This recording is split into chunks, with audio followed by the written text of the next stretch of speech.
Picture of cougar. Something. おはようございます。レイクリシナ、おはようございます。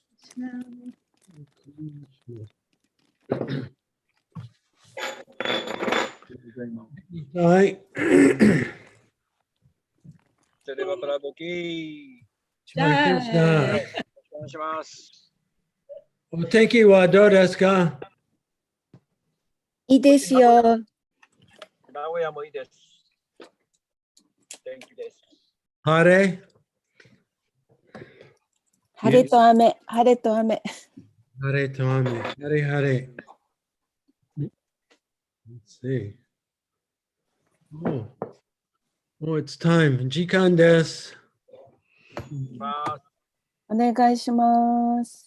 So we have, it's 24 and 25. They both have short purports. So. Yes. If you can prepare, you can proceed to 26. Oh, really? Okay. じゃあ、26までお願いします。Right. 行くかもしれませんね。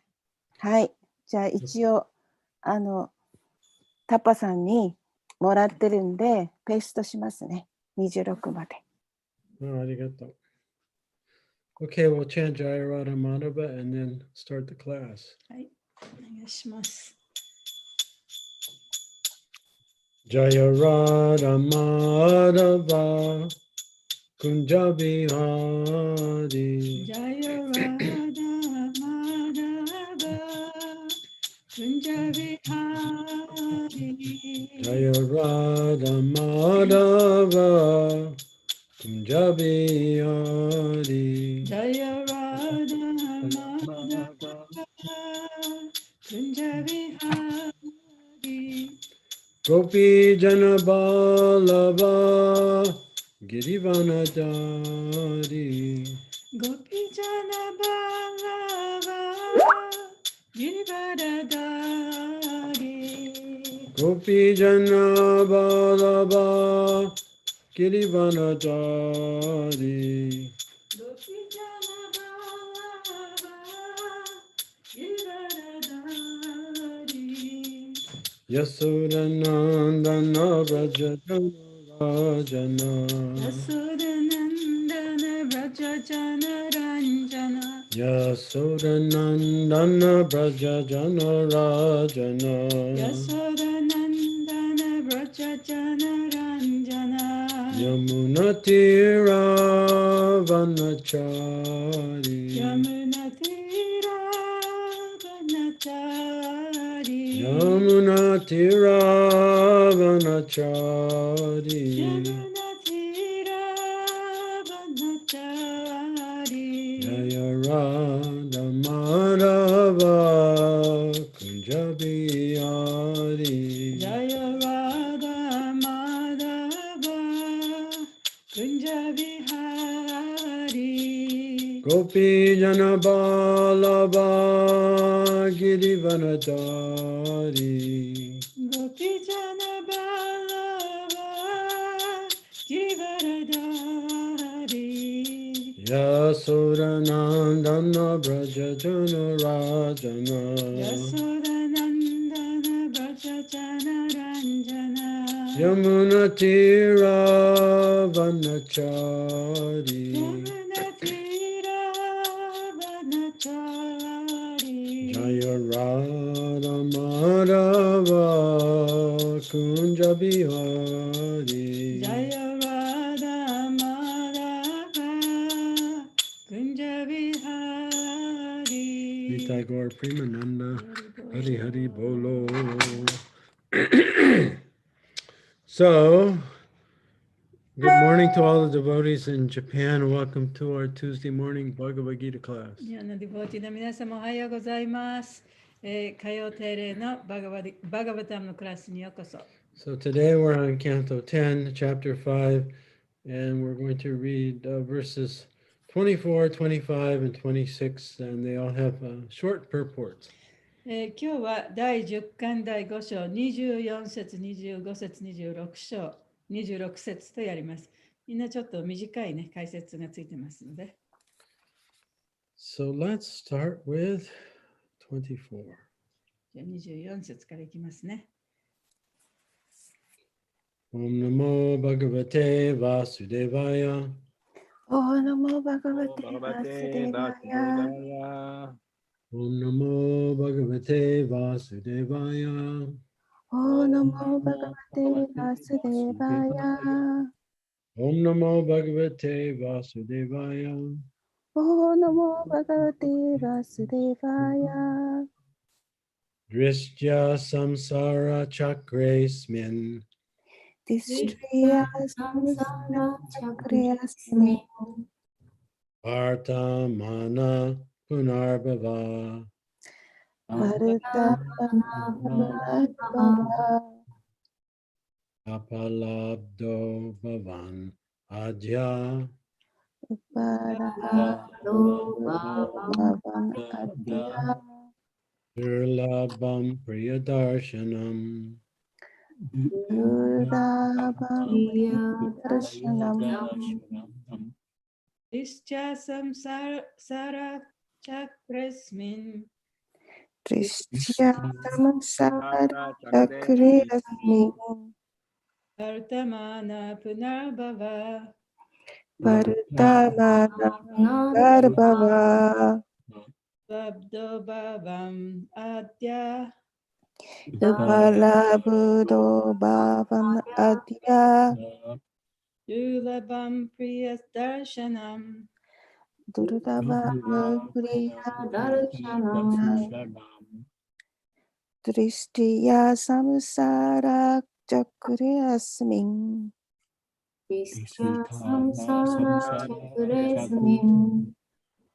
バルタマナハプナルババ。 ウパラブドババンアディア。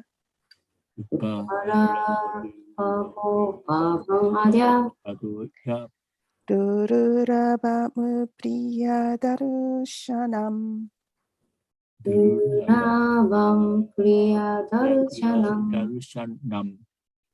やサンサラチャクレスミン。トリスティアサムサラチャクレアスミン。タマナプナルババ。バルタマナハプナルババ。パラブドババンアディア。ウパラブドババンアディア。 ラバンプリアダルシャナム。ドルラバムプリアダルシャナム。 ディスティアサンサラチャクレスミン。 ドリシティアサムサラチャクレアスミン。 バルタマナプナルババン。 バルタマナハプナルババ。 ウパラドババンアディア。 ウパラブドババンアディア。 ドゥルラバンプリアダルシャナン。 ドルラバムプリアダルシャナム。 ディスティアサムサラチャクレスミン。 ディステディスティィアアササムラチャクサラレチャクレススミン。 バルタマナプナルババ。ミン。バルタマナハプナルババ。 ウパラドババンアディア。ウパラブドババンアディア。 ドゥルラバンプリアダルシャナム。 ドルラバムプリアダルシャナム。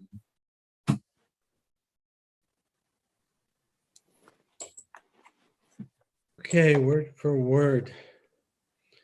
Dristya. トリスティア。 It is also by great fortune. それも素晴らしい幸運による。 Samsara chakre asmin. サムサーラチャクリアスミン。 In this world of birth and death, 誕生と死のこの世界の Vartamana, ワルタナマーナム。although I was existing. 私は存在していたが、 Puna bhava, プナバーバ by meeting with you is just like another birth. 私があなたに会うことはちょうど別の誕生のようである。 Upalabdha, ウパラブダ、 being obtained by me. 私によって得られ、 Bhavan, バーバーン、 you, あなたは Adya, アディア、 today, 今日、 Durlabham, ドゥルラバン。 although it was never to happen. それは決して起こらなかったが、 Priya Darshanam, プリヤ・ダルシャナム、 to see you again, my dear friend and brother. 私の非常に愛しい友であり、兄である、あなたに再びお会いすることは、 Translation and purport. It is also by good fortune that I am seeing you. Having obtained this opportunity, I feel as if I have taken birth again, even though one is present in this world to meet with intimate friends and dear relatives in this material world is extremely difficult. 翻訳です。兄上にお会いすることも私には素晴らしい幸運です。この機会を得て、私はまるで生まれ変わったように思います。この世界に私たちがいても、この物質世界で親友であり、かつ親しい親族にお会いすることは非常に難しいのです。はい。Purport. Vasudeva had been imprisoned by Kamsa, and therefore, although present in Mathura, he was unable to see Nanda Maharaj for many years. Therefore, when they meet again, Vasudeva considered this meeting to be another birth. 解説です。バスデーバーはカムサに投獄されていたので、現在はマトゥラにいても、ナンダ・マハラージャと会うことは何年間も不可能でした。ですから、2人が再会したとき、バスデーバーはこの出会いが生まれ変わりのように思えたのでした。はい。So before we continue reading, I just want to talk briefly about where we are at here in the story. お話を続ける前に、今日勉強するところはどういう流れの場所かということをね、一応お話ししておきます。Yeah, so this verse is being spoken by Vasudeva to Nanda Maharaj. この説はバスデーバがナンダ・マハラージに向かって言った言葉です。So after Nanda Maharaj performed the birth ceremony for Krishna, he decided to go to Mathura to pay his taxes to Kamsa. で、ナンダ・マハラージが、自分の息子のクリシュナのお誕生日のお祝いの儀式をした後、そのHe paid the tax? You mean? Yeah, he had to pay taxes to Kamsa. カムサにその税金を払うためにカムサに会いにマトゥラに行ったんですね。And so when he got to Mathura, the first place he went was to the house of Vasudeva. で、マトゥラに行った時にまず最初に行った場所がバスデバのお家でした。And I just learned this when I was reading this chapter. I didn't realize that Vasudeva and Nanda Maharaj were actually related. で、この章を読んでいて分かったことなんですけれども、そのバスデーバとナンダ・マハラージは本当は親族だったっていうことを前はね、知らなかったです。So they have the same father but different mothers. 彼らはお父さんが同じお父さんで違うお母さんから生まれた子供たちですね。Yeah, so they're not only close friends, they're actually family as well. で、だから彼らはその親友であったばかりでなく、親戚でもあったんですね。And in fact, Rohini, another wife of Vasudeva, had taken shelter of Nanda Maharaj when Vasudeva and Devaki were imprisoned. で、ロヒニという人はそのバスデーバのもう一人の奥さんだったんですけれども、彼らが投獄された時には、ナンダ・マハラジのところで保護を受けていました。Yeah, Rohini is the mother of Balaram. ロヒーニはバララマのお母さんですね。Yeah, so Krishna and Balaram's father, biological father, is Vasudeva. クリシュナとバララマの生みのお父さんというのはバスデーバなんですね。Okay. So Vasudeva and Nanda Maharaj are very close. バスデーバとナンダ・マハラジはとっても近しい間柄だったわけ And です。 Vasudeva is so happy to see Nanda Maharaj. He feel like he's being reborn with an opportunity to be with a loved one again. でバスデーバはナンダ・マハラジはそのバスデーバに会ってとっても嬉しくて、この出会いがあたかもまた生まれ変わってね、こういう出会いがあったような気がしました。Oftentimes family members appear life after life together. で、その家族というのはね、何回もの生と死を超えて出会うことがあります。Okay, we'll talk about that later. それはまた後でお話しします。Okay, verse 25. はい、25節です。 Translation and purport. Many planks and sticks, unable to stay together, are carried away by the force of a river's waves. Similarly, although we are intimately related with friends and family members, we are unable to stay together because of our varied past deeds and the waves of time. 翻訳です。多くの板切れや棒切れが一緒にとどまることができず、川の波の力によって運び去られます。同じように私たちは友人として、家族の一員として親しく関係していますが、私たちの異なる過去の行動と時間の波によって一緒にいることができません。はい。Purport. Vasudeva was lamenting because he and Nanda Maharaj could not live together. Yet, how could they live together? Vasudeva, I'm sorry, go ahead.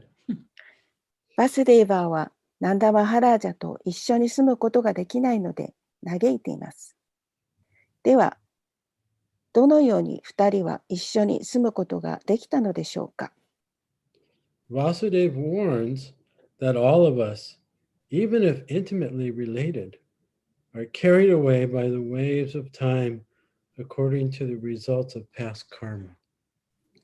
たとえ親しく関係していても、過去のカルマの結果に従って、時間の波によって運び去られると、バスデーバーは私たち全員に警告しています。Yeah, so Vasudeva's lamenting that they weren't able to live together like brothers. でバスデーバは普通の兄弟のようにね、一緒に住むことができなかったというふうに嘆いているわけです。Because even like in India today, the families and extended families live together. で、インドではね、今でさえもその家族とかその親戚とかとね、一緒に同じようなところに住んでいる場合がよくあります。But Vasudeva is also admitting that even if they could have lived together, ultimately they couldn't have stayed together because the nature of the material world is everyone is separated. で、そのたとえ一緒に住むことができたとしても、この物質界のその本質としてね、結局時の流れとともに一緒に住むことができなくて離れ離れになってしまうだろうというふうにバスでは言ってるんですね。Just like the pieces of wood in the ocean are moved by the waves. They come together and then they're separated. それはその海に流れている板切れとかね、木とかっていうのはこう一緒にくっついたり離れたりするようにね、同じようなことです。And so by the waves of our karma, we come together and then we're dispersed. で、カルマの波によって私たちは一緒になったり、また離れたりします。Beyond our control. で、私たちがそれをコントロールすることはできません。Text 26. 26節。My dear friend Nanda Maharaj, in the place where you were living with your friends, is the forest favorable for the animals, the cows? I hope there is no disease or inconvenience. The place must be full of water, grass, and other plants. 我が愛しの友、ナンダ・マハラージャよ。あなたが友人たちと住んでいる場所には、動物や目牛たちに住みやすい森林がありますか？そこには病気や不便がないことを私は望みます。その場所は水、牧草、その他の植物があふれているに違いありません。はい。Purport. For human happiness, one must care for the animals, especially the cows. 解説です。人間の幸せとして、人は動物、特に目牛を保護しなければなりません。Vasudeva therefore inquired whether there was a good arrangement for the animals where Nanda Maharaj lived. ですから、バスデーバは、ナンダ・マハラージャが住んでいる場所は、動物たちが住みやすいように手配されているかどうか尋ねました。For the proper pursuit of human happiness, there must be arrangements for the protection of cows. 人間の幸福の正しい追求のためには、目牛の保護が手配されていなければなりません。This means that there must be a forest and adequate pasturing grounds full of grass and water. このことは、森と牧草と水がふんだんにある適切な牧草地がなければならないことを意味しています。If the animals are happy, there will be an ample supply of milk, from which human beings will benefit by deriving many milk products with which to live happily. 動物たちが幸せであれば、牛乳がふんだんに供給され、その牛乳から人間は幸せに暮らす多くの乳製品を得る恩恵を得ます。As enjoined in Bhagavad Gita 1844, Shirshi Go Raksha Vaniyam Vaishya Karma Swabhavajam. Without giving proper facility to the animals, how can human society be happy? バガバットギータ 18-44 は、クリシーゴーラクシュやバーニージャン、バイシュヤカルマスババーバジャンと教えています。動物に正しい便宜が与えられなければ、どうやって人間社会が幸せになれるでしょうか。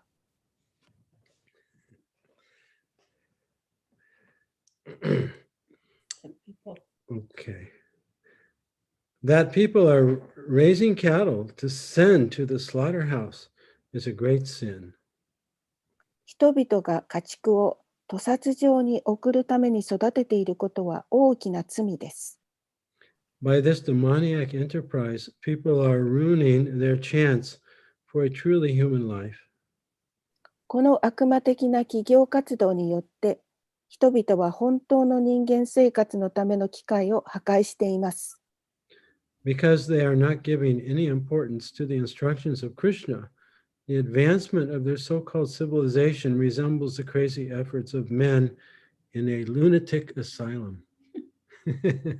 彼らはクリシュナの教えの大切さを提供しないので、彼らのいわゆる文明の発展は、精神異常者の施設にいる人の狂った努力に似ています。End of the purport. 解説終わります。Om Aganata Mirandasha Gananjana Salakaya Chaksun Militam Yena Tasmain Shri Guruve Namaha Nama Om Vishnupadaya Krishna Prastaya Bhutale Shrimakti Bhakti Vedanta Swaminiti Namane Namaste Saraswati Devi Gauravani Pacharane Nirvishesha Sunyavari Paschatya Deshatarne Jai Shri Krishna Chaitanya Prabhu Nityananda Shri Advaita Gadadhar Shiva Sadi Gaur Bhaktivinoda Hare Krishna Krishna Krishna Hare Hare Hare Rama Rama Rama Hare Hare Vanchagabhatarubhyascha Kripa Sindhubheva cha Patitanam Pavanebhyo Vaishnavebhyo Namo Namaha. So we see in these verses, Vasudeva and Nanda Maharaj are getting acquainted with each other after a long separation. でこれらの説からも分かるように、バスデーバとナンダ・マハラージは長い長い別離の後で、またお互いにね、歩み寄ってお互いを知るような機会を得たということが分かります。And Vasudeva is expressing his love and affection for Nanda Maharaj. バスデーバは彼の愛情を、ナンダ・マハラージに対する愛情を、表しています。And he feels so fortunate to be in his presence once again after a long separation. そしてまたそこにナンダ・マハラージがいるということに対して、その長い間別れていたけれども、とても嬉しいということを言っています。Yeah, and so when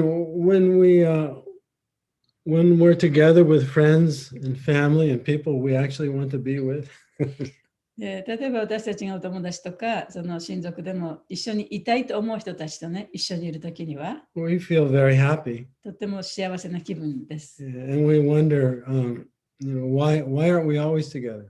それでじゃあこんないい気分ならね、なんでいつも一緒にいないのかと思うかもしれません。 And at the same time, we have the recognition that we're all being moved around by our fates. で同時にその私たちはその運命によって翻弄されているということもわかります。 And even when we want to be together, we can't. たとえ一緒にいたいと思っていても一緒にいられない。 And even if we can't stay for very long. でたとえ一緒にいたとしても長い間一緒にいることはできない。 And we're all being moved by a higher power. そうやってより高い力によって翻弄されるわけです。 And every aspect of our human life is temporary, and ultimately it's very short. で人間の人生のそのあらゆる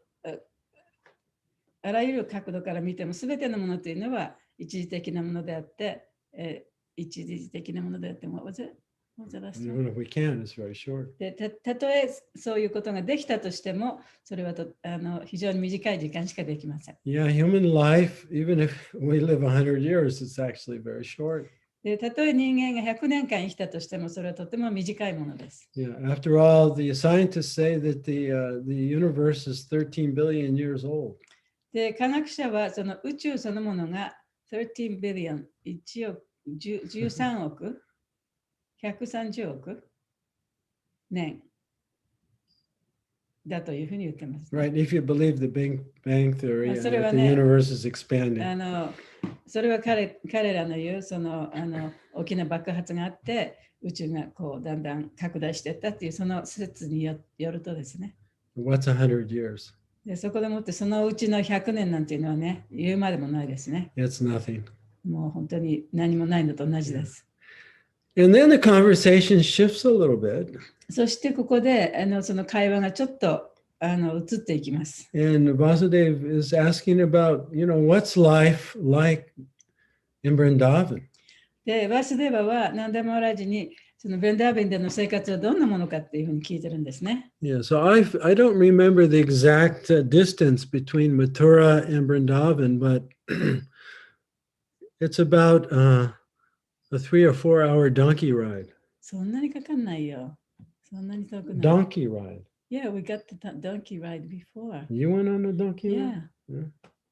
I don't think. Anyway, I went on a donkey ride at night, and it took us, from 11 o'clock at night till, 3 or 4 in the I morning. don't think it was. Anyway, マトゥーラとブリンダーバンのその距離っていうのはどのくらいあるか分かりませんけれども、私は昔そのロバに引かれてね、行ってそのロバの引かれて荷台に乗っていくのが昔そういうのがあったんですけどね、夜中にそれに乗って行ったので3時間ぐらいかかったような気がします。Yeah, so Vasudeva is asking about, does everyone have what they need in Vrindavan? で、バスデーバはそのブリンダーバンでね、みんなが必要なものをちゃんとあるんだろうかって聞いてるんですね。And even that he didn't ask directly. で、それも直接聞いたわけではないです。He asked very specifically, how are the cows doing? で、そこで何を聞いたかというと、牛たちはどうなんだ、雌牛たちはどうなってるんだというふうに聞いたんですね。Do they have water and grass? で、ちゃんと草もあるのか、水もあるのか、 Right? Are they protected? でちゃんと守られてるのか。 So this means that human beings that have water and have grass and have cows can live happily and nicely. で、それは結局人間がその水があって草があって、そして、water, grass and なんだっけな、 Cows. 牛がいるとね、人間はちゃんと幸せに暮らせるということになります。 Because human beings can get everything they need from the cow in order to live happily. で、人間が幸せに暮らすのは、その雌牛から全てをもらうことができます。 Yeah, so that's what life was like, 5,000 years ago in India. それがその5000年前のインドでの生活でしたね。 But it's no different today. で、今日もあまり変わりません。 We still need land. 私たちも今でもね、土地も必要だし、 We still need water. 水も必要だし、 And we still need cows 牛も必要です。 in order to live a healthy life. ね、そうやって健康的な生活をしていくためにはそういうものが必要です。 Yeah, because without water and without land, productive land, and without the sun and the rain, we can't have grains, we can't have animals, we don't have food. で、その土地、ちゃんと耕すことの生産できる土地や水や太陽や雨がなければ、私たちはやっぱり暮らしていくことができません。 Yeah, because we live in the cities and we have piped in water and we go to the store and buy our food. We've lost our visual connection to the land. ね、私たちは今町の中に住んでいるためにね、そのお水もどこかからこう引かれてくる、どっかの山の方から引かれてくる、で食べ物もお店に行って買って食べる、そういう生活をしているので、その自然と密着した生活というものを忘れてしまっています。 We can't connect the dots. で、そうやって食べ物が一体どこからどういうふうに来るのかというね、その点と点を結んで線にすることができなくなっているんです All the ね。 arrangements that are required in order for that food to be in the store that we go there to buy. その例えばお店に行って食べ物を買うわけですけれども、その食べ物がお店に入ってくるまでにはいろいろなステップがあるわけですね。 Only until there's a disaster. で、そこでもって大きな災害があると、一体やっぱりそこはどうやってそのお店にたどり着くかということすら考えない。 Then we start realizing our dependency upon nature. で、そして初めてその災害があって初めてみんな本当人間というものはその自然に頼って生きてるんだということを考え直すわけですね。 Because Russia's attacked Ukraine, で、ロシアが、ウクライナに、侵略しましたね。 most of the world wasn't aware that 1/3 of the grains that feed the world are grown in Ukraine. で、大体その世界中の人々は、ほとんどの人はその世界の食料の3分の1、穀物の3分の1がウクライナで収穫されているということを知らなかった。 Right? Every day we just go to the store and there's everything we need. で、お店に行けばもう必要なものが置いてあるわけですから。 But it doesn't actually, we're still very much dependent upon the land, the water, and the sun provided by the Lord.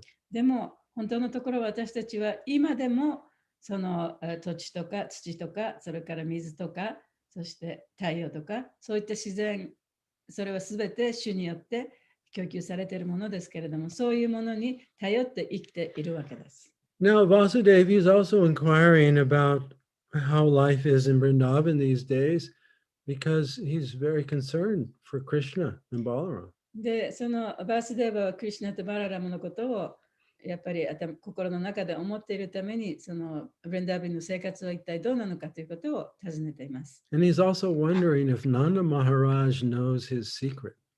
そしてナンダ・マハラージがその秘密を知っているのかどうかということも考えてました。 Right? The secret is that Krishna was actually born in Kamsa's cell to Devaki. その秘密は何かというと、クリシュナはそのカムサの、牢獄でバスデバとデバキの間にできた子供だということですね。Right? And then under the mystic spell of Maya, Vasudeva was able to bring Krishna to Vrindavan and exchange Krishna for Jasoda's child, the female child that she gave birth to. しかし、その神秘的な力のおかげで、クリシュナをヤソダのところに持っていき、そしてヤソダが産んだ、女の子を自分のところに持ってくることができたわけです。And so Vasudeva's wondering, I wonder if Nanda Maharaj knows what バ happened. ースデーバはそういうことが起こったっていうことは一体何でマハラジは知ってるんだろうかと思ってたわけですね。Yeah, so in this way, he's subtly inquiring. そうやって、言葉にはしませんけれども、なんとなくそういうことを聞いてるんですね。How's Vrindavan? ブリンダービンはどうですかと Is, か、 is everyone doing well? みんなそこで楽しく暮らしてますかとか、 Yeah. And if everyone's doing well, then that means that Krishna is also で doing みんな well. がそこでうまく暮らしてるってことは、多分クリシュナもそこでうまく暮らしてるってことになるだろうからということですね。 And also remember that Kamsa and his ministers, they're going around trying to kill all the babies that were born in the last 10 days. で、カムサとカムサの大臣たちは、ここ10日間の間に生まれた赤ちゃんをね、皆殺しにするという計画がありましたね。And so Vasudeva is expecting that Kamsa is going to go everywhere, including Vrindavan, trying to search out and find Krishna and send demons and kill him. だからバスデーバはもしかしたらカムサはその悪魔たちの手先を使ってブレンダーベンまで行ってね、その小さい子供を殺してるんじゃないかというふうに思ってたわけです。So in this way, he's expressing his affection for Nanda Maharaj and his concern for Nanda Maharaj and all the inhabitants of Vrindavan. そうやってバスデーバはナンダマハラジへの愛を表し、そしてナンダマハラジと共に一緒にいる人たち、ブレンダービンの人たちのがみんなうまくやってるのかということを聞いてたわけです。Yeah, and he's very grateful. で彼はとてもその感謝しています。He's grateful for the opportunity just to be able to see Nanda Maharaj. そしてナンダマハラジとこのように会うことができたということに対してとてもありがたいと思っています。And he feels as if, they're both in the waves of the ocean. で彼らは2人ともね、その大海の波の中に乗ってるようなものだというふうに思っていました。Right, like two logs in the ocean. で、その海の中でね、漂ってるこの流氷がありますよね。そういうものだった。Right, just being pushed 流氷じゃ around, ない、流木。just being pushed around by the force of the ocean. そしてその流木っていうのは波に揉まれながらあちこち行くわけですから。Yeah, which is a very helpless feeling. でそういう状態っていうのはもう本当にね、自分ではどうしようもない状態ですよね。And so when we consider our human life, 私たちがこの人間生活を見た場合に、just the human life itself, その人間の、人生そのものですね。right? We don't see the big picture of as a soul. その魂としてその大きな目で見るんではなくてね、その人間の人生そのものを見た場合に、Right? We don't know how we're born, 私たちはどうやって生まれてきたかもわからない。 and we don't know how we're going to ど die. うやって死ぬかもわからない。 And it's even a mystery how we all come together. で、ここでもってどうして私たちがこうやって一緒になることができたのかということもちょっと神秘的なことですよね。 And there's so much we really don't know. でだから私たちにはわからないことがたくさんあるわけです。 So that leads to a very helpless feeling. でそうするともう本当にどうしていいかわからない状態、そういう気持ちになります。 Yeah, so even when we come together, it's a mystery. で一緒にこうやって集まることがあったとしても、それはやっぱりミステリーですね。 But we're grateful for the で opportunity. もそういう機会があるということだけで感謝しています。 But because we have very little control over ourselves or anyone else, でそれ自分自身に対しても、あるいは他の人に対しても、私たちには本当に小さいコントロールしかないわけですから。Right? There's that uncertainty. だからこれからどうなるかというそういうものがあるわけですね。 Or that- これから先はわからない。That feeling of helplessness. そこでもうどうしていいかわからない状態になる。Of course, it's a different situation for those who have realized they're not their body. でもちろん自分はこの肉体ではないということを悟った人にとってはそれはまた別の状態でもあります。And had a glimpse of the true reality of the soul. で魂の本当の現実というものをね、ちょっと垣間見た人っていうのはまた違う考え方をするわけですね。Yeah. A few years ago, I read this book. Where is it at? It was written by a scientist, a neurologist. 何年か前に読んだ本なんですけれども、その科学者、神経学者によって、書かれた本です。What did he call it? I think it was Life After Life. Life After Life. Life After Life。Yeah, I'm looking for his name. I want to say Weiss, Brian Weiss. Brian Weiss っていう人なんですね。Yeah, and he was a famous neurologist. That's the person who studies the brain, and they try and figure out how the brain creates consciousness. で、彼はその脳細胞を研究していて、その脳がどうやって意識を作り出すかっていうことを研究していた学者でもあります。Oh, and they try and map out the brain, which parts of the brain are responsible for seeing and hearing and thinking and these things. で、その脳の中でどの部分がその視覚に影響があったり、あるいは聴覚に影響があったりするっていうのを脳のどの部分がそういう働きをしているかっていうことを調べている人ですね。And especially my generation and the generation before me, that generation of scientists, they are by far and large, they are atheistic. で、私たちの世代の科学者、あるいは私たちより前のその科学者たちっていうのは、大体はその非人格じゃない、無神論者たちです。They believe life or consciousness is created by the brain itself. で、その命とかあるいは意識というのは、脳からね、脳が考えて作り出したものだというふうに考えてました。Right. That Prabhupada preached so vehemently against.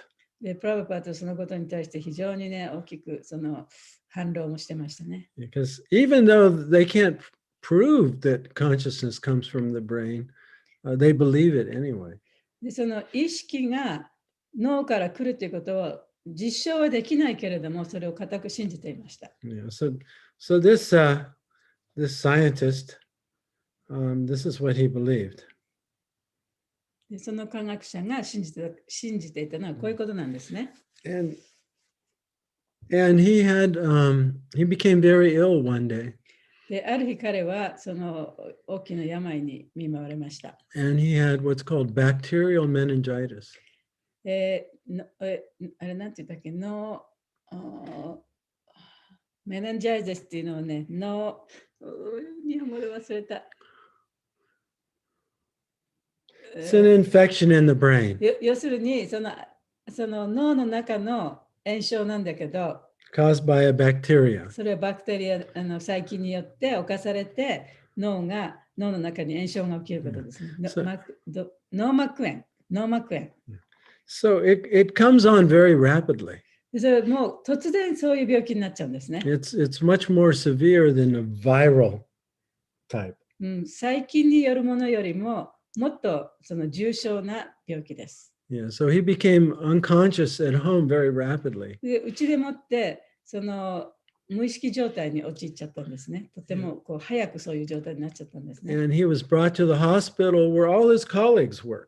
そして彼は病院に連れて行かれたんですけれども、その病院ではみんな自分の友達や仲間がそこで働いてました。Yeah, so he got the best care anybody could だ get. からもう本当に誰よりも素晴らしい治療を受けたわけですね。 And at first they couldn't figure out why he was unconscious. で、なぜ彼がその無意識状態になってしまったかということを誰もそこで最初わからなかった。 Right, and he was 髄 having 膜炎、脳膜炎 and he was having grand mal seizures. で、大きなこう発作が起きたりね。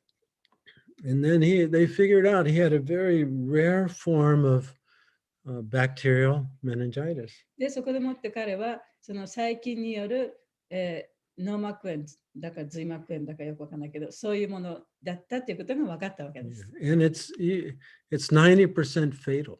普通は 90% はもう死んじゃうんですね。 Yeah. And even if a person recovers, they have permanent brain damage. で、たとえその良くなったとしても、もうそのブレインダメージ、脳のね、ダメージが大体はあるんですね。 But because they were all his, all the doctors were his friends, they weren't going to. Normally they would just give up, but they didn't give up on him.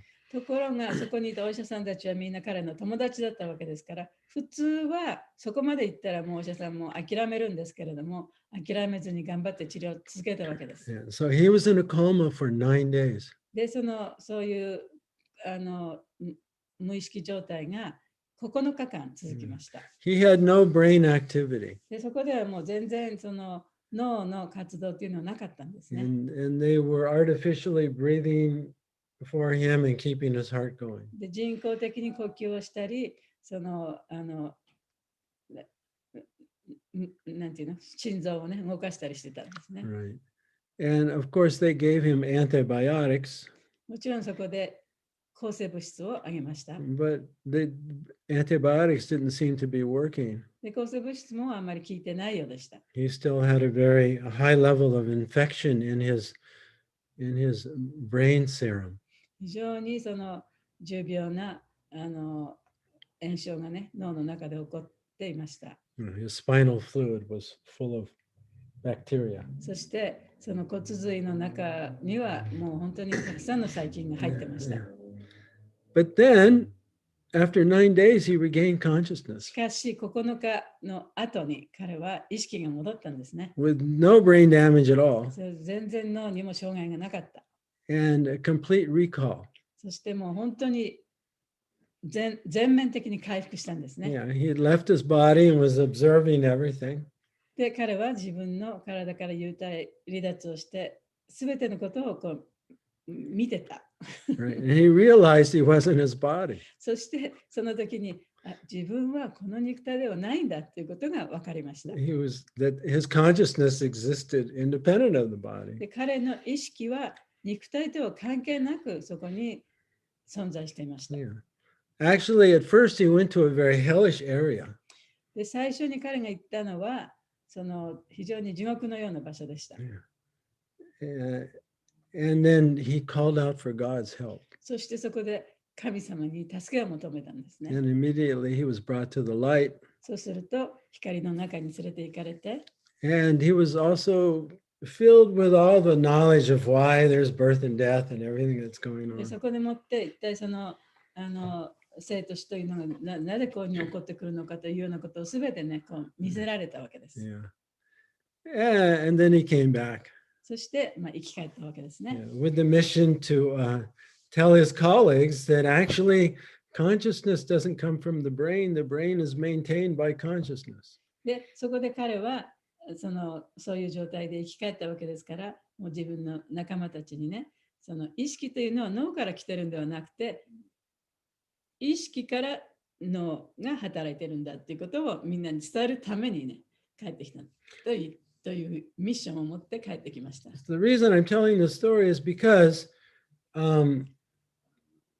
one of the main effects he had from this near-death experience was he no longer feared death. In fact, he looked forward to it. で、この話をしている理由というのはね、もう彼はそういう体験があったために、もう死というものを恐れなくなったということですね。 He no longer felt uncertain about life or why he was here. で、なぜ自分がここにいるのか、あるいはその命というものに対して、もうはっきりと分かったわけですね。 Yeah, so he no longer felt helpless. だからここでもっても自分はどうしようもない状態で流されてるだけなんだという、そういう不安がなくなったわけです。 And he understood that each soul is eternal そしてそれぞれの魂は永遠であるということも分かった。 and everything is occurring according to the will of the Lord. そしてすべてのことが主のご意志によって行われているということも分かった。 So for those of us who don't have this realization that we're not the mind, not the body, で自分はこの体ではない、このマインドではないというその悟りがない人たちにとって、 naturally, and we're identified with this body もう当然私たちは自分はこの体だと思っていますよね。 that strongly fears death. そしてそういう人というのはやっぱり死というものをとても怖がる。 And the human ego that's part of this body. で、この人間の一部であるその人間のエゴが怖がってるわけですね。 So there's always this uncertainty で、そこには常にその不安がつきまとう。 that when is it all going to end? でいつこれが終わってしまうんだろうかというそういう恐れですね。 And even if we can be with those we want to be with, ultimately we can't be with them. で、たとえ自分が好きな人と一緒にいることができたとしても、最終的にはそれもなくなってしまう。 However, those who have transitioned to the other side, しかし、それを超えたところに行った人たちというのは、 where the veil of ignorance is removed, でそういう人たちっていうのは、その無知のベールがこう取られた状態ですね。 they have no longer, they're in Vaikuntha, right? No anxiety. そういう人たちはバイクンタにいます。でバイクンタという場所は、もうその苦しみのない場所ですね。 They view the human experience as just a very temporary time for learning. でそういう人たちにとっては人間の体験というのは、経験というのは、その本当に一時的な学びの場でしかないということが、ちゃんとそういうことが分かります。 But when we're in the human form and we're covered by this veil of ignorance, it's very fearful and helpless feeling. でも私たちがこの人間という性をまとって生活しているとき、そしてこの体とマインドが自分だと思って生活しているときには、やっぱりいろんなことを恐れて、ずっと生活をしていかなければなりません。 But Vasudev, he's appreciating the moment. しかしバスデーバはこの瞬間をとても感謝しています。 Right? And he's appreciating this opportunity to be with Nanda Maharaj and also to find out about how Krishna is doing. そしてナンダマハラージといるこの瞬間、そしてこの瞬間をとても嬉しく思い、そしてクリシュナを含むね、その人々がちゃんとうまくやってるかということを聞いて喜んでるわけですね。So any thoughts or comments before we finish today? I have one. Yes. 私の友達がね、最近転んで足を大腿骨のところをね、折ったんですね。それでもう3ヶ月ぐらいになるんだけど、最初からものすごい痛みがあって、もう骨折ですからものすごい痛みがあって歩けない。そしてその強い痛み止めを飲むからご飯も食べられない。自分で思うことが何もできない。やっとこの頃少しずつ歩けるようになったけれども、彼女がその時に言った言葉が、私はね、もうこの体ではない自分を感じたって言ったんですね。要するに、この体はもう自分で何もコントロールできない、何もできない。でも、こっちの私はちゃんと普通のままの私でいる。なんかそこの違いが、その体験でもって分かったような気がするって言ってました。それと同じっていうか、彼女にとってそれは大変なことだったけれども、ちょっと彼女も精神的な面があるので、そういうふうに理解することができたっていうことは、やっぱりそれはいい機会だったと思いますね。ね。英語で言うんですか？英語で言うんですか？ You want me to translate what you said? Yeah, go ahead. No, you translate it. No, you say it. You can say it. Oh, she has this friend, Naomi, we shouldn't mention any names, who fell and broke her hip. And she was in a lot of pain, and she wasn't healing very well. And basically, she lost all control over her body in her life. And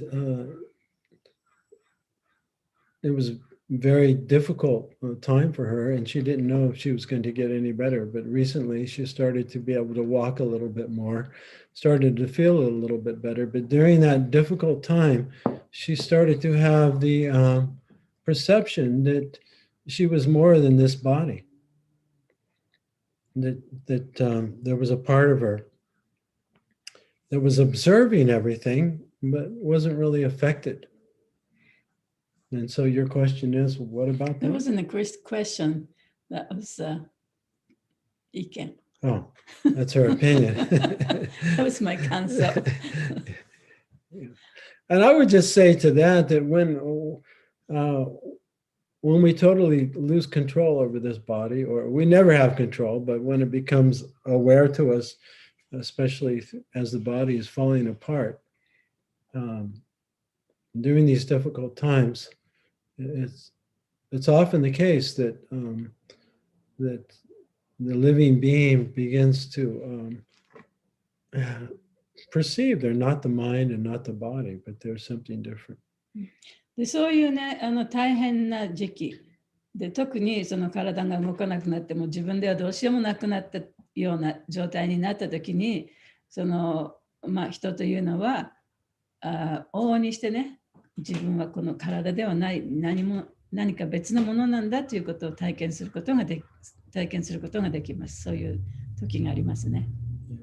It's well documented in hospice care. それはホスピスのね、治療において、そのさまざまなそういう意味での記録がたくさん残ってます。People, when they get into the, 2 or 3 days before they die, 例えばその死ぬ2、3日前の人ですね。they feel very much at peace.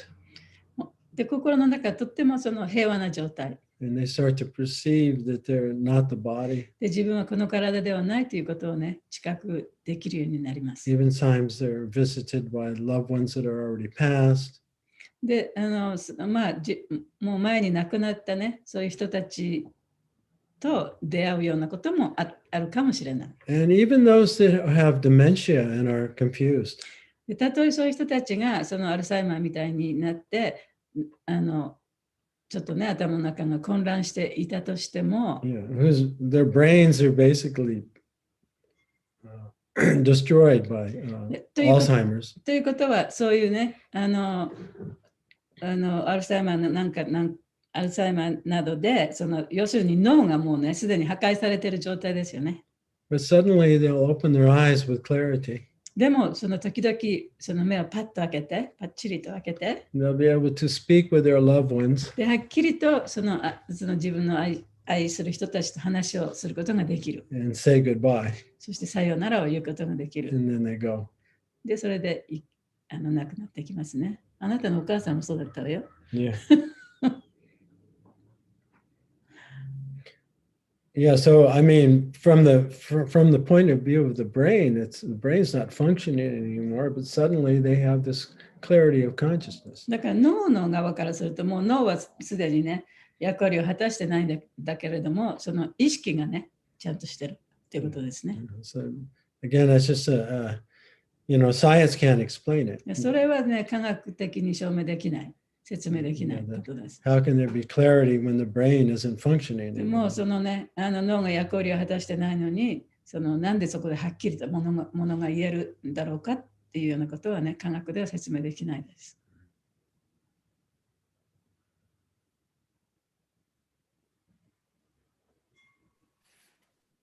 ありがとうございます。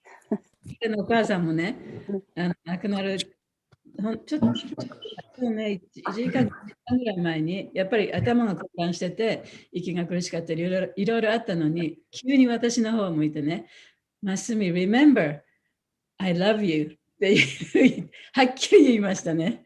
でその前は誰が誰かとも定かではない状態だったんだけれどもね、そういうこともありました。Also. あ、そうって覚えてないの I wasn't there. I was on the airplane. But I told you before. すいません、どうぞ。いえいえ、ちょうどこうなんていうのかな、山田さんのお母さんがこう亡くなったりとか、今二体さんがお母さんの介護なさってますよね。で、マエトリアのお父さんも施設に入っていろいろしてるっていうか、そういう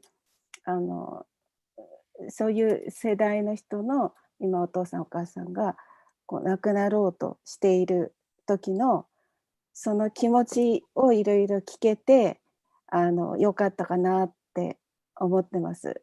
でマイトレアのお父さんも今なんかいろいろ頭が体は結構いいそうですが時々おかしいことを言って昔と今がもう混同したようなことを言ってると昨日なんかそういう話をしてました。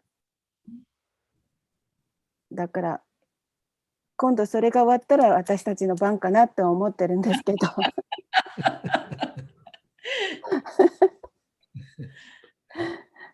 それともう一つですね、ここの場所を読んでてブリンダーバンのことがいろいろ書いてあるんですよね。5000年前の。でその地球がその汚染されてとか、その汚染ということがですね、人間の文明を発達させてきたことで私たちは今すごく汚染されてて、もう最高の汚染が放射能になってしまって、プラスチックも汚染してるし、いろんなところで汚染されて、それがもう私たちのその意識もやっぱりそうやって汚染されてるっていうか、なんかそれをすごくなんか汚染するっていうことがよく分かんなかったんですけど、最近なんか文明が発達すればするほどそういうね汚れが溜まっていくんだなっていうのがベーダーが言ってるクリシュナの教えと教えの人間の文明の発達とこの物質社会の文明の発達が全然違う方向に行ってるんだなって最近感じてるんですね。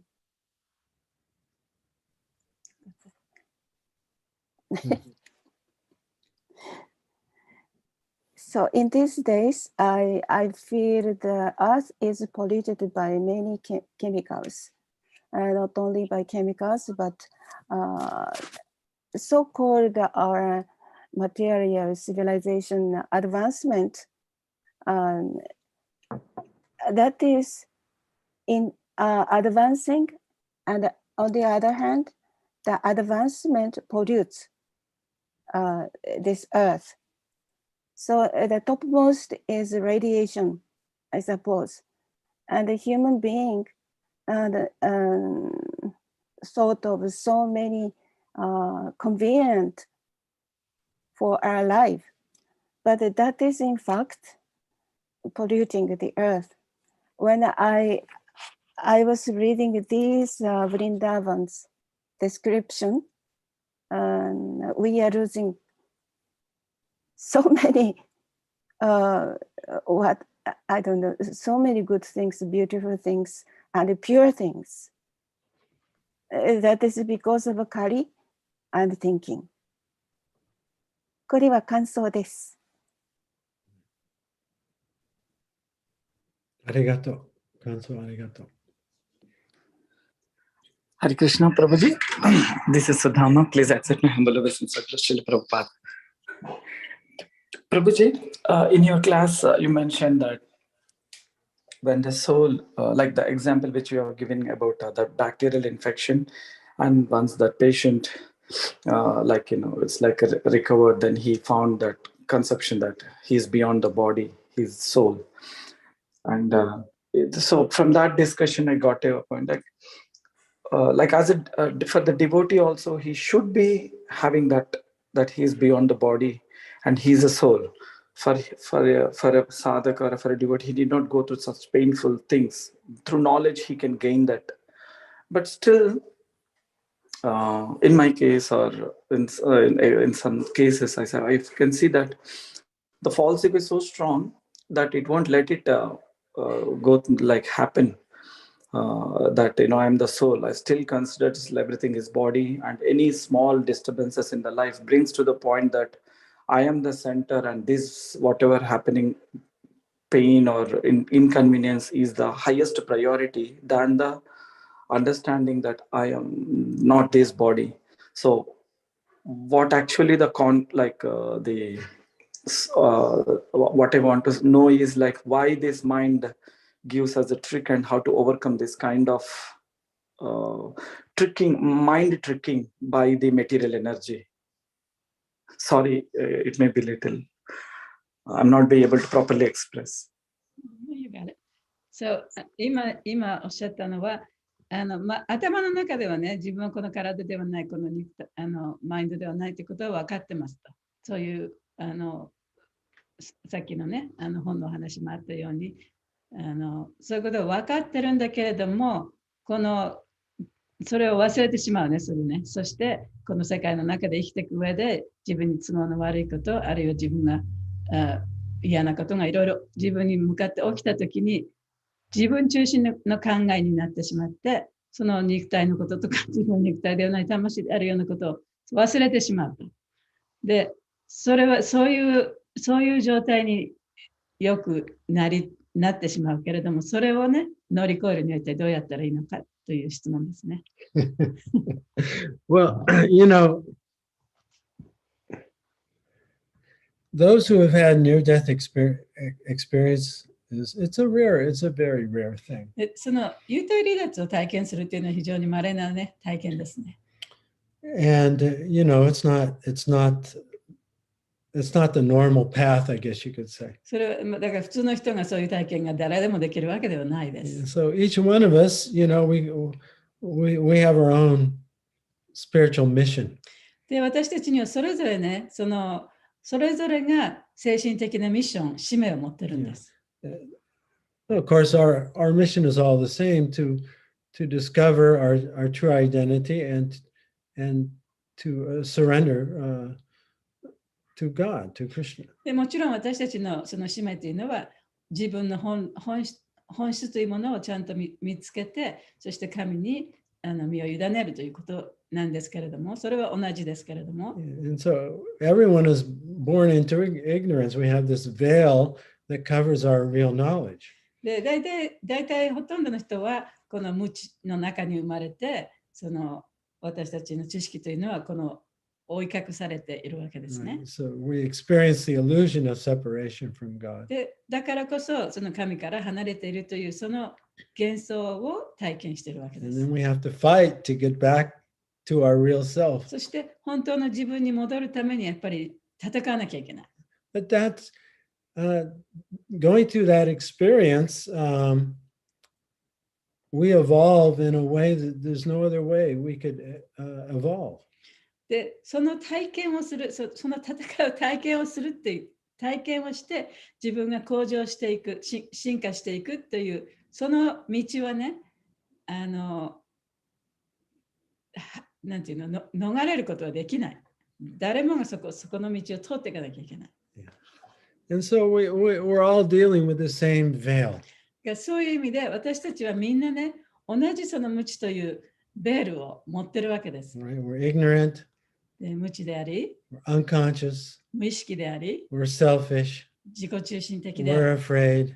で、怖がってる。And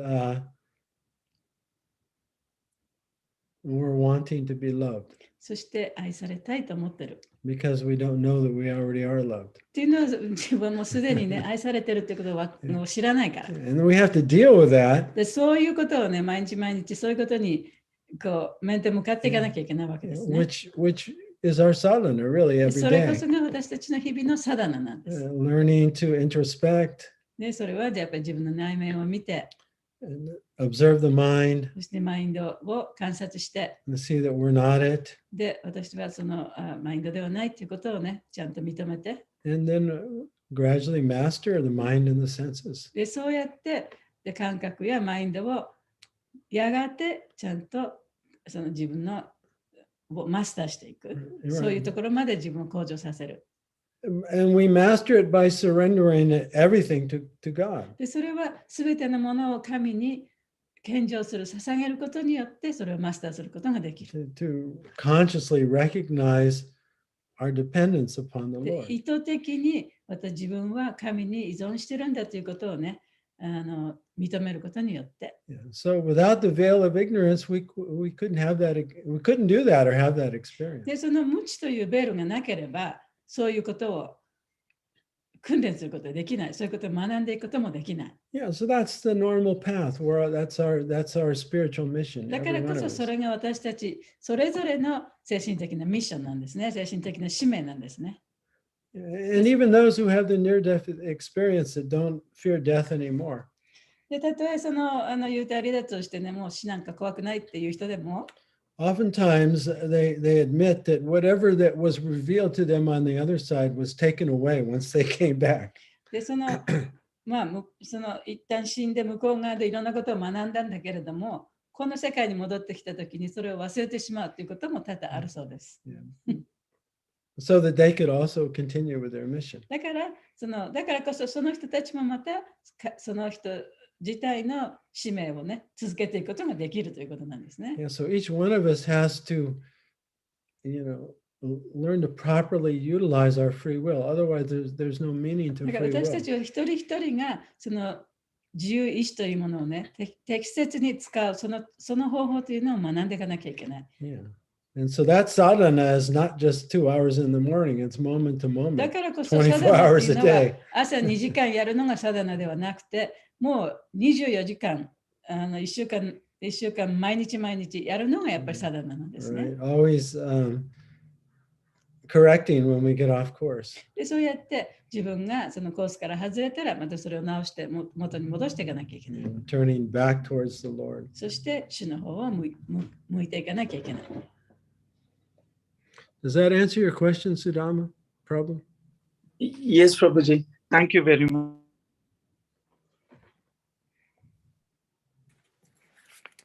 ありがとうございます。今の話で思い出したんですけど、 Oh, sorry. Sorry, Yeah. Prabhuji. I was on mute. Gomenasai. Mataji, can I just ask one reflection from Prabhuji? はい。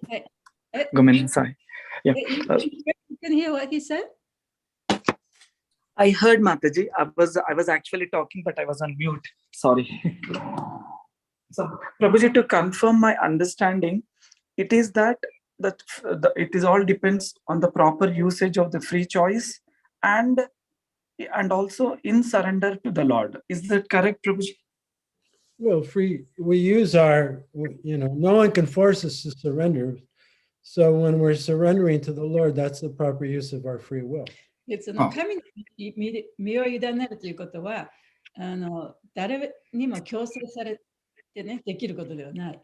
で、だからこそそれは、ちゃんと自分の自由意志を使って神に身を委ねなければいけないわけですよね。And moment to moment, we have a choice. それも一瞬一瞬私たちにはその選択肢があるわけです。Will we be the mind and controlled by the mind, or will we be the observer of the mind? で、私たちはそのマインドそのものになってマインドにコントロールされるのか、あるいはマインドをちゃんと観察する人になるのかという。Where do we place our attention? で、どこに自分の心を集中させるのか。And what is our intention? で、私たちのどこにあるのか。And that's our free will. それが私たちの自由意志なんですね。Do we live in the self? で、私たちは自分のことだけを考えて生きているのか。Or do we live in the personality created by the mind? あるいはマインドのその自分自身として生きているのか、あるいはマインドの中で作られた自分として生きていくのか。Yeah, that imagines that it exists independent of God. で、そのマインドの中で作られた自分というのは神と離れて独立してその存在している自分のことですね。So that's you could say that's our fight. でそれがね、私たちの戦いなわけです。 or our mission. で私たちの使命なわけです。Understand, Prabhuji. My two questions were answered. Like the free will is actually the proper use of the free will is to surrender to the Lord by our own. It's no force. And understand, Prabhuji. And that makes the whole path clear. Thank you very much. Sorry about this. 自由意志というのの正しい使い方というのは、主に身を委ねることを選ぶということだということがはっきり分かりました。Yeah, so no one can do that for us. それはね、私たちのために誰かがやってくれることではないんですね。No one can save us. 誰も私たちを助けてくれることはできない。The great masters can guide us. で、偉大なマスターが私たちをガイドしてくれること、導いてくれることはできます。But ultimately, we have to choose. でも、最終的には自分がね、私たち自身が選ばなければいけない。We're showing the way, but then we have to walk. その方法はちゃんと教えてもらってるんだから、それを歩いていくのは自分ですね。Understand, Prabhuji. Understand. Yes. Thank you. Thank you, SatyaDeva Prabhu Mahagunamataji. Thank you for showing this shower on us. Thank you very much.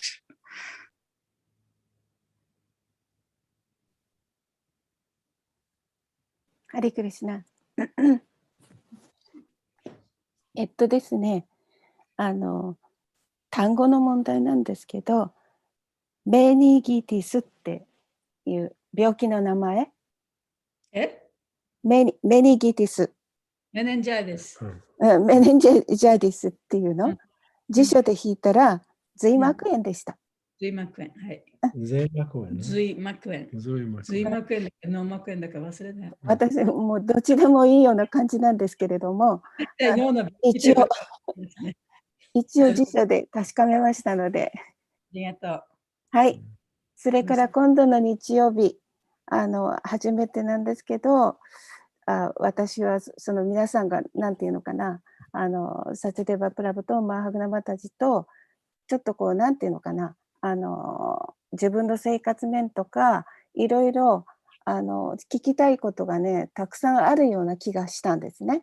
それでお願いしたんで、今度の日曜日になるんですけれども、アメリカの時間は分かりませんが、日本の時間の7時半から8時半、皆さんバガバットギーターを勉強した後ですので、そのバガバットギーターのその何て言うのかな、そこを勉強しましたっていうのまではお知らせしますので、また他に質問があったら初めてなんですけれども、どうかなっていうテストみたいな感じで、クラスをしていただければ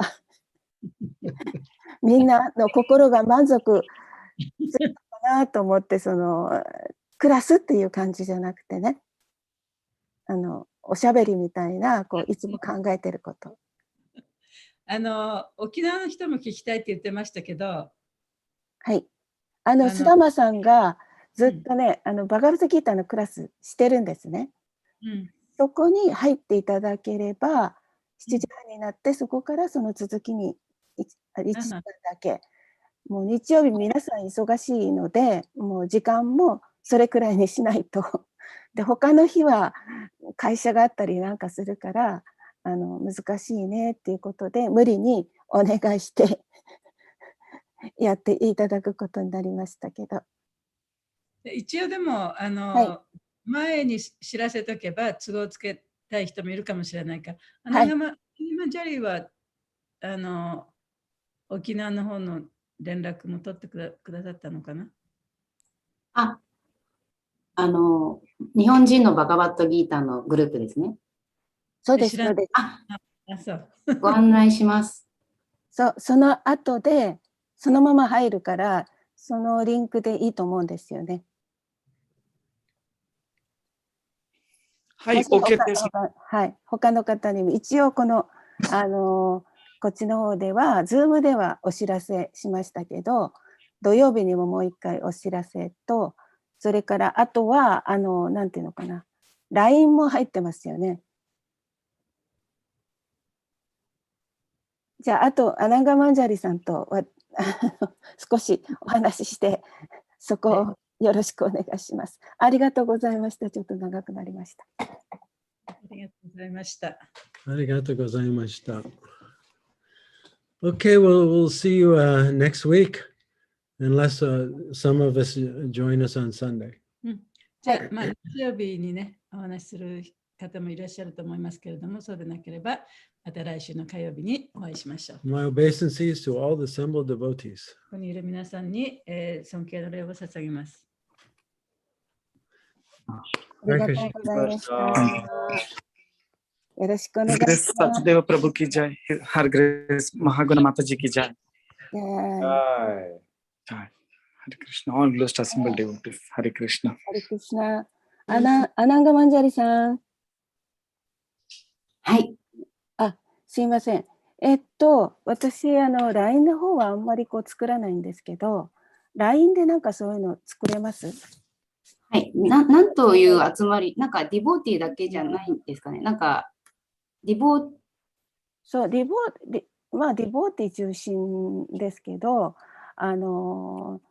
クラス聞いてて、皆さん本当に、サッチャさんと長いこと離れてるから、サッチャさんといろいろお話ししたそうなのがクラスで私感じたんですよ。それでね、なんかそういうのをね、カビチャンドラマハラージも時々なさってくださってるから、なんかサッチャさんにも同じような、なんかみんなが自由に話せるようなね、クラスだけではない、なんかもう話したいことがたまって、さっき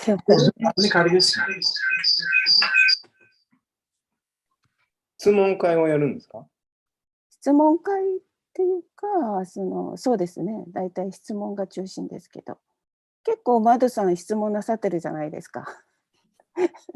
サッチャさんに。うん。まあ、そのクラスのね、そう。流れですけど。はい。だからクラスじゃない、シュレマバガバタム以外のこととかなんかも聞けると思うし、サッチャさんが出した本のこととか、その他のこととか、なんかもなんかサッチャさんの見方はやっぱり他のグルと違う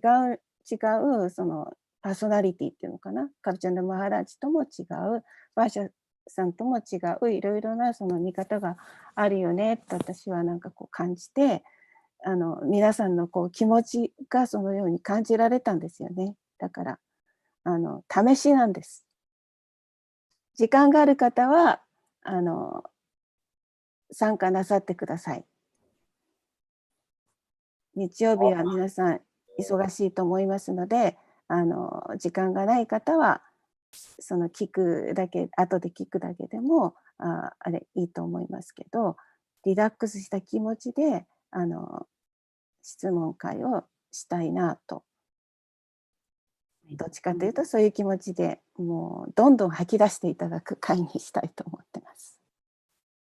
グルマハラージが月に2回日本人の人たちにギータークラスやってくれてて、カイラバさんがコーディネートしてくださってるんですけど、そこの LINE グループが170名ぐらいいらっしゃって、すごいですね。